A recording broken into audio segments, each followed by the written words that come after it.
गणेशोत्सवासाठी कोकणवासीय गावाकडे रवाना. मुंबई गोवा महामार्गावरच्या माणगाव शहरात सलग दुसऱ्या दिवशी वाहतूक कोंडी. वाहनांच्या रांगा लागल्यानं प्रवाशांचा खोळंबा.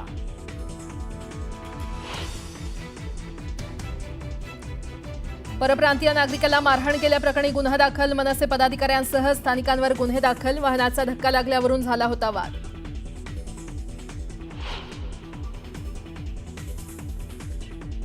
कोयना धरणाचे सर्व दरवाजे पुन्हा 1 फुटानं उघडले. 10,400 क्युसेकनं पाण्याचा विसर्ग सुरू. नदीकाठच्या लोकांना सतर्कतेचा इशारा. उजनी धरणातून सोडलेल्या पाण्यामुळे भीमा नदीनं धोक्याची पातळी ओलांडली. तीर्थक्षेत्र गाणगापूरला पुराचा फटका. गाणगापूर विजयपूर परिसराचा संपर्क तुटला. शेकडो हेक्टर शेती पाण्याखाली. गणेशोत्सवासाठी कोकणात निघालेल्या प्रवाशांच्या बसला मुंबई गोवा हायवेवर भीषण आग. सुदैवानं बचावले 44 प्रवासी. आगीत बस जळून खाक.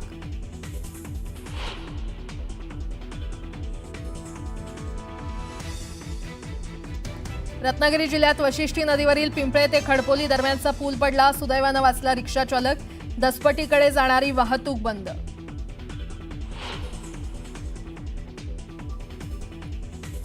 पालघरच्या बोईसरमध्ये रस्त्यावर एकाच ठिकाणी तासाभरात 5 अपघात. दुचाकीस्वार एकाच ठिकाणी घसरले.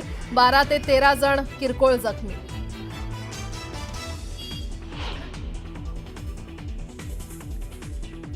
मुंबईला निघण्यापूर्वी बीडच्या मांजरसुंबा इथे आज जरांगे पाटलांची अंतिम निर्णायक बैठक. सभेसाठी मोठ्या संख्येनं मराठा बांधव हजर राहण्याची शक्यता. आणि ग्रामपंचायत कार्यालयावर नर्तिका नाचवणाऱ्यांवर गुन्हा दाखल. निफाडच्या शिवरे गावातील ग्रामसेवकाच्या तक्रारीनंतर कारवाई. न्यूज 18 लोकमतनं बातमी दाखवल्यानंतर कारवाईचा बडगा. गणेशोत्सव काळात रात्री उशिरापर्यंत मुंबईकरांना गणेश दर्शन करता येणार आहे. यासाठी MMRDA मेट्रो 2A आणि मेट्रो 7 अंधेरी ते दहिसर आणि गुंदिवली या मार्गावरती गणेशोत्सव काळात रात्री उशिरापर्यंत मेट्रोच्या वाढीव फेऱ्या चालवण्याचा निर्णय घेण्यात आलाय. त्यामुळे गणेश भक्तांना मोठा दिलासा मिळणार आहे. गणेशोत्सव काळात मुंबईहून कोकणात जाणाऱ्या प्रवाशांची गर्दी लक्षात घेता रेल्वे प्रशासनानं यंदा विशेष तयारी केली आहे. छत्रपती शिवाजी महाराज टर्मिनस ते मडगाव दरम्यान धावणारी वंदे भारत एक्सप्रेस आता 8 ऐवजी 16 डब्यांचं धावणार आहे. त्यामुळे कोकणात गणेशोत्सवासाठी जाणाऱ्या गणेश भक्तांना मोठा दिलासा मिळणार आहे. मध्य रेल्वेवर सकाळी 11:05 ते दुपारी 3:55 माटुंगा ते मुलुंड दरम्यान अप आणि डाऊन धीम्या मार्गावरती ब्लॉक घेण्यात येणार आहे. तर ट्रान्स हार्बर मार्गावरती ब्लॉकमुळे सकाळी 11:10 ते दुपारी 4:10 ठाणे ते वाशी नेरूळ या दरम्यान रेल्वे सेवा पूर्णपणे बंद असेल. सोन्या चांदीच्या भावामध्ये पुन्हा वाढ होऊन सोनं 1,000 रुपयांनी तर चांदी 2,500 रुपयांनी वधारली आहे. सोनं 1,06,000 रुपये प्रति तोळा तर चांदी 1,17,500 रुपये प्रति किलोवरती पोहोचली आहे. एसटी बसनं प्रवास करणाऱ्या प्रवाशांची संख्या पूर्वीच्या तुलनेत कमी होतीये. त्यात बहुतांश बसेस या 10 वर्षांपेक्षा जुन्या असल्यामुळे दुरुस्ती खर्च वाढलाय. परिणामी राज्यभरात एसटीला प्रतिदिवस तब्बल 2 कोटी रुपयांचं नुकसान सहन करावं लागत असून संचित तोटा 1,000 कोटींवरती पोहोचलाय. घोडबंदर रोडवरती सुमारे 800 खड्डे पडल्यामुळे इथली वाहतूक कोंडी आणि अडथळे वाढत आहेत. गणपतीच्या आगमनाच्या अगोदरच या खड्ड्यांमुळे भक्तांना आणि वाहन चालकांना मोठा त्रास सहन करावा लागतोय. पावसाळ्याच्या पार्श्वभूमीवर राज्यात साथीच्या रोगांमध्ये वेगानं वाढ होते. सार्वजनिक आरोग्य विभागाच्या आकडेवारीनुसार जानेवारी ते 14 ऑगस्ट 2025 या कालावधीत राज्यभरात इन्फ्लुएन्झा आजारांचे 663 रुग्ण आढळले. त्यापैकी 140 रुग्ण हे मागील 1.5 महिन्यात आढळले असून 3 रुग्णांचा मृत्यू झाला. शालेय शिक्षण विभागानं इयत्ता 11वीसाठीच्या ऑनलाईन प्रवेश प्रक्रियेचा अंतिम टप्पा जाहीर केलाय. अजूनही प्रवेश न मिळालेल्या विद्यार्थ्यांसाठी शेवटची संधी असणार आहे. सोमवारी प्रवेशासाठी रिक्त राहिलेल्या जागा जाहीर होतील. इयत्ता 11वी प्रवेशाच्या अंतिम टप्प्यात विद्यार्थ्यांना पर्याय नोंदणीपासून ते जागा निश्चितीपर्यंत सर्व प्रक्रिया पूर्ण कराव्या लागणार आहेत. 11वी ऑनलाईन प्रवेश प्रक्रियेची ओपन टू ऑल ही पहिली विशेष फेरी पूर्ण झाल्यानंतर मुंबई विभागातनं 2,82,562 विद्यार्थ्यांनी प्रवेश घेतले असले तरी कला शाखेकडे विद्यार्थ्यांनी पाठ फिरवली असल्याचं निदर्शनास आलं. मुंबई विभागातील एकूण जागांपैकी 53.27% जागा रिक्त राहिल्यात. पुणे महापालिकेच्या प्रारूप प्रभाग रचनेमध्ये 38 क्रमांकाचा आंबेगाव ते कात्रज हा प्रभाग 5 सदस्यांचा करण्यात आलाय. 3 सदस्यांचे 3 प्रभाग रद्द करून ते 4 सदस्यांचे करण्यात येत आहेत. त्यामुळे लोहगाव पासून ते कात्रजपर्यंत 16 प्रभागांच्या हद्दीमध्ये काही ठिकाणी किरकोळ तर काही ठिकाणी मोठे मोठे बदल झालेत. याचा परिणाम थेट 64 नगरसेवकांवरती होणार आहे. राज्य सरकारनं अवजड मालवाहतूक वाहनांसाठी क्लिनर ठेवण्याची अट शिथिल करण्याचा निर्णय घेतला. यासाठी मसुदा अधिसूचना जारी करण्यात आली असून नागरिकांकडून 29 ऑगस्टपर्यंत सूचना आणि हरकती मागवण्यात आलेल्या आहेत. मात्र ही सवलत फक्त ड्रायव्हर असिस्ट सिस्टम असलेल्या वाहनांसाठीच लागू असणार आहे. नवी मुंबईत अनधिकृत बांधकाम करणाऱ्यांना उच्च न्यायालयानं मोठा दणका दिलाय. घणसोली रोड सेक्टर 17 मधील भूखंड क्रमांक A3 वरती बांधण्यात आलेल्या साईविरा अपार्टमेंट या 5 मजली अनधिकृत इमारतीबाबत याचिकाकर्त्यांकडून दाखल करण्यात आलेली रीट याचिका नुकतीच उच्च न्यायालयानं फेटाळून लावली. त्यासोबत याचिकाकर्त्यास 15,000 रुपये दंड ठोठावला. सायबर गुन्हे दिवसेंदिवस वाढत असून मागील 3 वर्षात सायबर पोलिसांच्या मदत क्रमांकावरती तब्बल 13 लाखांहून अधिक फसवणुकीचे फोन आलेत. पोलिसांनी तत्काळ दखल घेत पुढील कारवाई केल्यामुळे फसवणुकीतील 300 कोटी रुपयांची रक्कम ही गोठवण्यात यश आलंय. शिवाय पोलिसांनी 11,000 फोन सुद्धा ब्लॉक केलेत. एक सविस्तर बातमी बघूयात. खासदार सुप्रिया सुळे यांनी मांसाहाराविषयी परखड मत व्यक्त केलं. आपण वारकरी संप्रदायाला मानणार असल्याचं सांगतानाच त्याने कधीकधी मांसाहार देखील करत असल्यामुळे माळ घातली नसल्याचं सुप्रिया सुळे म्हणाल्या. खाल्लं तरी माझ्या पांडुरंगाला चालतं असं सुळे म्हणाल्यात. मात्र आता यावरनं राजकारण सुरू झालंय. मुख्यमंत्री देवेंद्र फडणवीस यांनी अत्यंत सूचक अशी प्रतिक्रिया यावरती दिली. रामकृष्ण हरिवाली आहे. फक्त माळ घालत नाही कारण कधी कधी खाते. मग खरं बोलते बाई, मी काय त्यांच्यासारखी खोटी बोलत नाही. आणि खाल्लं माझा पांडुरंगाला चालतंय, तुम्हाला काय प्रॉब्लेम आहे? खरं आहे की नाही? आमचे आई वडील खातात, सासू सासरे खातात, नवरा खातो आणि आमच्या पैशानी खातो. बाबा दुसऱ्यांचं काय नाही, उदार आपला. जो आहे अपना जन्म काय जैसा आहे अपना हे. कुणाला आपण कुणाला मिंदे नाही. जो आहे डंके की चोट पे दिल खोल के करो. खाते खाते एकदा तर कुठे जेवायला गेले, खाल्लं तेवढंच व्हायरल. खाल्लं रे खाल्लं, काय पाप केलं का काय? आणि ओपन खाते मी.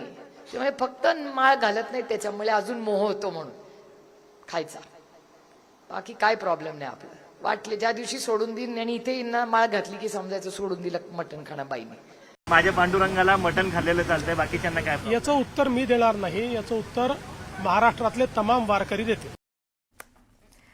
दरम्यान सुप्रिया सुळे यांनी केलेल्या वक्तव्यावरती भाजपच्या आध्यात्मिक आघाडीचे प्रमुख तुषार भोसले यांनी सडकून टीका केली. ऐकूयात. पिढ्यानपिढ्या शुद्ध शाकाहाराची परंपरा जोपासणाऱ्या आमच्या वारकऱ्यांचा जो आराध्य दैवत आहे त्या पांडुरंगाला मी मांसाहार केलेला चालतो हे बोलणं म्हणजे निव्वळ मूर्खपणा आहे. तुम्ही वारकरी परंपरेचा सन्मान करू शकत नाही तर किमान अपमान तरी करू नका. पण असं आहे, मौलाना शरद पवारांच्या मुलीकडनं दुसरी काय अपेक्षा करणार? पुन्हा पाहूयात बातमी 36 जिल्ह्यांची. मुळशी तालुक्यातील मुठा लवासा रोडची दुरवस्था झाली आहे. बांधकाम विभागाच्या हलगर्जीपणामुळे नाल्याचं पाणी रस्त्यावरती येत असल्यामुळे रस्त्याची दुरवस्था झाली. त्यामुळे वाहन चालकांनी अडचणींचा सामना त्यांना करावा लागतोय. अकोला जिल्ह्यातील उमरा गावानं एक आगळी वेगळी आणि ऐतिहासिक परंपरा जोपासली आहे. द्वारका उत्सव असं या परंपरेचं नाव आहे. पोळ्याच्या दुसऱ्या दिवशी उमरा गावात हा द्वारका उत्सव साजरा होतो. जळगावच्या जामनेरमध्ये पोळ्याच्या दुसऱ्या दिवशी 12 गाड्या ओढण्याची परंपरा आहे. यंदा शहरामध्ये एकाच दिवशी 3 ठिकाणी 12 गाड्या ओढण्यात आल्या. 12 गाड्या पाहण्यासाठी भाविकांची प्रचंड गर्दी झाली. जळगावच्या 40 गावच्या वाघरू गावामध्ये रानडुकरांनी हाहाकार माजवला. शेतातील 1.5 एकर मका रानडुकरांना फस्त केला, त्यामुळे शेतकऱ्यांचं मोठं नुकसान झालं.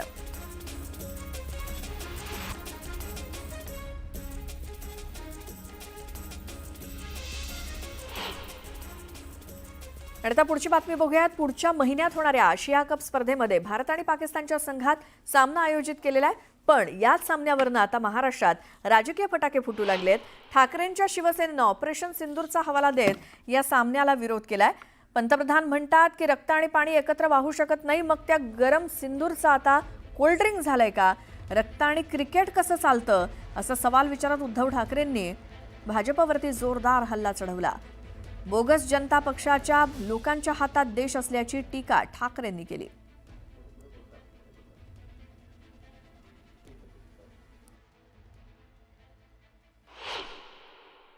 वो आपले पंतप्रधान म्हणाले की खून और पानी एक साथ बह नहीं सकता. आनंदाची गोष्ट आहे. मेरे रगो रगो में खून नहीं सिंदूर गरम सिंदूर बह रहा है. मग त्या गरम सिंदूरचं काय आता कोल्ड्रिंक झालं. थम्सअप कोका कोला चला चाय गरम गेला आता. ठंडा ठंडा ठंडा लो लिंबू सरबत गेला कुठे तो गरम सिंदूर. पाकिस्तान बरोबर तुम्ही क्रिकेट खेळायला परवानगी देत आहे. आपल्या देशाची टीम ही पाकिस्तान बरोबर आता क्रिकेट खेळणार. मग तुमचा गरम सिंदूर गेला कुठे. जो घराघरात जाऊन तुम्ही सिंदूर वाटणार होता तो सिंदूर गेला कुठे. लावायचं कुठे तो. तर भाजपनं देखील या मुद्द्यावरनं शिवसेनेला मातोश्रीवरच्या जावेद मियादादच्या भेटीची आठवण करून दिली. ठाकरेंच्या टीकेला मुख्यमंत्री फडणवीसांनी प्रत्युत्तर दिलं. मेरे रगों में सिंदूर आहे म्हणणाऱ्या नरेंद्र मोदीचं आता सिंदूर कुठं गेलं. भारत पाकिस्तान मॅचवर मी पहिलेच सांगितलं असं आहे, जावेद मियादादला घरी जेवायला बोलवणारे तुम्हीच होतात ना, पण मला त्याच्यावर बोलायचं नाही. त्यांनी एकदा आरसा बघावं. मोठ्या साहेबांवर आदरणीय हिंदू सम्राट बाळासाहेब ठाकरेंवर टीका करणं हे कितपत योग्य आहे हे त्यांना जनता सांगेलच. तर जेव्हा जावेद मियादाद मातोश्री इथे आले होते, मी देखील तिथे होतो आणि तिथे मला हे आठवतं की माझ्या आजोबांनी ठणकावून सांगितलं होतं की जोपर्यंत पाकिस्तानमधून अतिरेकी हमले थांबत नाहीत तोपर्यंत आम्ही क्रिकेट तुमच्याबरोबर खेळू शकत नाही. हे ठणकून सांगण्याची हिंमत माझ्या आजोबांमध्ये होती. मातोश्रीमध्ये येऊन त्यांनी सांगितलं होतं. पण दुसरीकडे आपण पाहतोय कोणीतरी जाऊन नवाज शरीफचा केक कापून केक खाऊन आले होते आणि बिर्याणी खाऊन आले होते. हे पण कोण होते हे फडणवीस साहेबांनी सांगावं आम्हाला. पुन्हा पाहूयात बातमी 36 जिल्ह्यांची. राज्यात गेल्या आठवड्यात सर्वच भागात झालेल्या जोरदार पावसामुळे धरणांमधील पाणीसाठा 83% पोहोचला असून गेल्या वर्षीच्या तुलनेत त्यात 12% वाढ झाली. विशेष म्हणजे कायमच दुष्काळाच्या छायेत असलेल्या मराठवाड्यात यंदा 75% पाणीसाठा जमा झालाय, तर राज्यातील 20 मोठे प्रकल्प 100% भरले. उजनी धरण सध्या 104% भरलंय. उजनी धरणामध्ये सध्या दौंडवरनं 20,000 क्युसेक आणि स्थानिक परिसरातील 15,000 क्युसेकची आवक होते. त्यामुळे धरणातनं भीमा नदीमध्ये आता 45,000 क्युसेकचा विसर्ग सोडण्यात आलाय. त्यासाठी उजनी धरणाचे 16 दरवाजे 3 फुटानं उघडलेत. संततधार कोसळणाऱ्या पावसामुळे मुंबईकरांची पाणीचिंता मिटतीये. मुंबईला पाणीपुरवठा करणाऱ्या 7ही तलावांमध्ये तब्बल 95.74% पाणीसाठा जमा झाला असून पाणी कपातीची गरज नाही असं पाणीपुरवठा विभागाच्या अहवालातून स्पष्ट झालंय. मुख्यमंत्री माझी लाडकी बहीण योजनेचा लाभ घेणाऱ्या सरकारी कर्मचाऱ्यांवरती कारवाई करण्याचा निर्णय राज्य सरकारनं घेतलाय. त्यानुसार महिला आणि बालविकास विभागानं लाभार्थी 1183 कर्मचाऱ्यांची यादी ग्रामविकास विभागाकडे पाठवली आहे. या यादीत सोलापूर जिल्ह्यातील सर्वाधिक कर्मचाऱ्यांचा समावेश आहे. जळगावच्या वडोदा शिवारात वन्य प्राण्यांनी मका पीक अक्षरशः जमीनदोस्त केलं. आधी निसर्गाचं संकट, त्यानंतर आता वन्य प्राण्यांचा त्रास होत असल्यामुळे करायचं काय अशी व्यथा शेतकऱ्यांनी मांडली. तातडीनं पंचनामे करून मदतीची मागणी करण्यात आली आहे.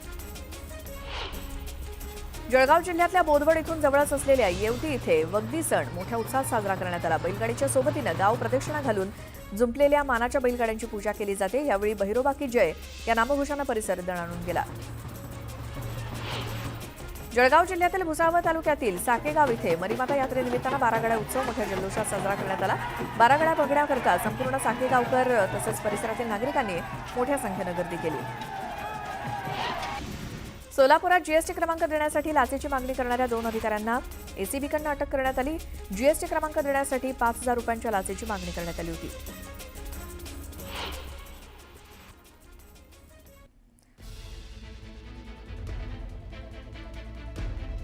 एक मोठी बातमी यावेळेला बघूयात. पुण्यातील राजा बहादूर मिल्स इथल्या किकी नावाच्या पबमध्ये शहरातील नामांकित कॉलेजची फ्रेशर्स पार्टी आयोजित करण्यात आली होती. ती महाराष्ट्र नवनिर्माण विद्यार्थी सेनेनं बंद पाडली.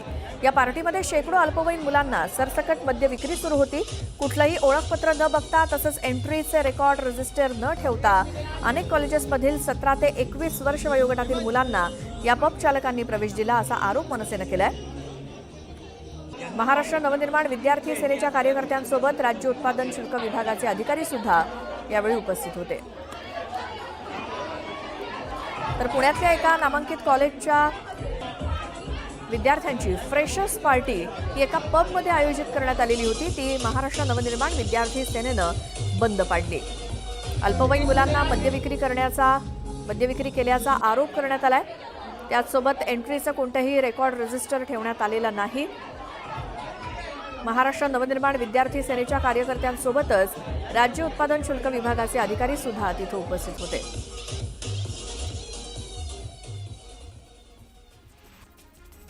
आणि आता पुणे